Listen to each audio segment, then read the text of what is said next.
Hello and welcome to 7 Facts. If you love geography and history, subscribe right now. I promise it'll be worth it. Mariel is a republic of the Russian Federation, located on the European side of the country. This is one of Russia's ethnic republics, meaning it was created to primarily represent the indigenous Mari people. Even so, less than half of the population is part of this ethnic group, while the majority is held by the Russians. Half of the republic is covered by forests. Combine this with the fact that summers hover around 20 degrees Celsius and winters around -20, and you might get the impression that this is not the most hospitable place. But is it so? Or is there more to Mariel? Let's find out, shall we? Finno-Ugric tribes have inhabited the territory of the modern European part of Russia since prehistoric times.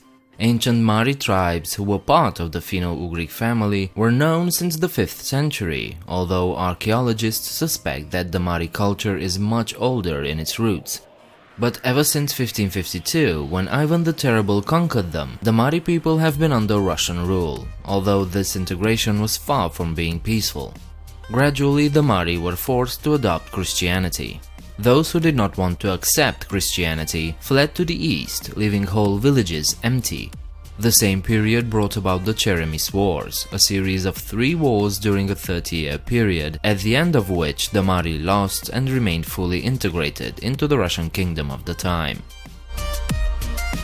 Yoshkar-Ola, meaning Red City in Mari, is the capital city of the Mariel Republic. It was established in 1584 as a Russian military fortress. Today, this is indeed a cultural center in the region, full of museums, theaters, art galleries and beautiful historic buildings. The historic center contains buildings originating from the 18th century up to the modern period and are exquisite to behold. Yoshkar-Ola is every bit as beautiful as other major, much larger cities of Russia, and it's definitely worth discovering. Before we get to the next fact, I'd like to ask you one thing. This video isn't sponsored and none of them are so far, so perhaps you'd consider supporting this channel by becoming a patron.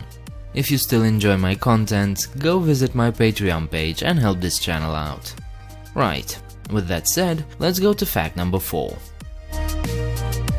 Sometimes described as Europe's last pagans, local Mari speak a Finno-Ugric language and many of them still observe pre-Christian rituals. The Mari religion centers on believers' connections to nature, with rituals taking place in sacred forest groves. Before the spread of monotheistic teachings among the Mari, they worshipped many gods, while recognizing the primacy of one great god. Suppressed during Soviet times, the Mari religion has seen a significant resurgence and offers a unique chance to explore some beliefs and rituals that existed before Christianity spread on the continent. The Republic of Mariel is one of the most environmentally friendly regions in the European part of Russia. There are hundreds of beautiful clean lakes, rivers and forests, making Mariel a popular destination for travelers and tourists who enjoy nature. Many of the lakes are surrounded by forests and are very picturesque, surrounded by sports camps, rest homes and sanatoriums on their shores. 476 rivers crisscross Mariel, including the mighty Volga. But we'll get to that in a second. The middle parts of the Volga River, Europe's largest river, can be found in Mariel. The Volga drains most of western Russia and flows into the Caspian Sea, and it's probably the river that had the most influence in the far eastern side of Europe. Many different ethnicities lived on the Volga River throughout history, but among the first recorded people along the upper Volga were the Mari people. So this river is as much intertwined with them as it is with the Russian nation. Cosmodemyansk is a small town in Mariel. It was founded in 1583 by Ivan the Terrible as a frontier fortress to guard the new border of his Grand Duchy. Why am I talking about it? Because it's one of the country's most well-preserved old cities. The historical territory of Cosmodemyansk contains 150 monuments, and the unicity of wood carving on historical buildings of the 19th century sets it apart from many other similar towns and cities. While it still has a long way to go before it can become a tourist attraction, Cosmodemyansk certainly has the potential to be one of Mariel's prime visitation spots. please leave a like and subscribe if you enjoyed this content.